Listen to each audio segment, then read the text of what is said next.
farms, rural properties and acreage on the urban fringe offer great opportunities for kids to grow and have some outdoor fun. But rural properties offer a range of water hazards you need to take extra precautions with. Now let's hear from Jackie Ether of Farm Safe Australia. Water is the lifeblood of Australian agriculture, but unfortunately, drowning is also the #1 cause of death to children under 5 years on Australian farms. Whether you live on a rural property or you're just visiting, close adult supervision of young children is absolutely essential. When out and about on the property, that means being within arm's reach of your toddler and giving them your full attention. But there are some other important things that we can do to prevent kids drowning on farms. If you live on a rural property, just as for urban homes, you need to check and remove any water hazards in close proximity to the house wherever possible. This might include moving troughs or filling in ditches. And if you can't remove the hazard, then it's important to limit your toddler's access to it by securing it in some way.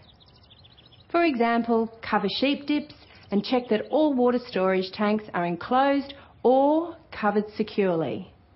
Check the septic system lid is in good order. Dams and creeks and channels present a further challenge. They often have the added dangers of steep banks and muddy bottoms, which make them extremely difficult for a toddler to get out of the water once they fall in. Dams are the most common location of drowning on rural properties. A securely fenced house yard can help prevent a young child wandering away unnoticed into a dam or a creek. It works much like a pool fence, but we fence the water out instead of in. The more secure the fence, the better. And safe and interesting play areas can help make everyday supervision just that much easier.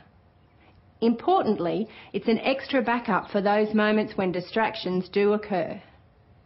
Advice and ideas for making a safe play area on farms is available through a link on the Kids Alive or Farm Safe websites.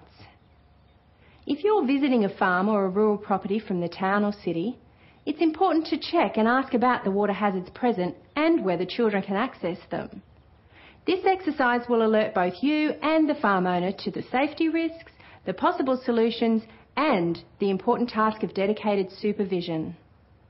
You also need to remember that if an incident does occur, it will usually take longer for emergency services to reach you in a rural area.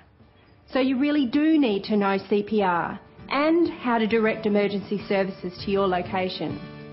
As long as you keep safety in mind, there's absolutely no reason why you can't also go ahead and have some fun on the farm with your kids.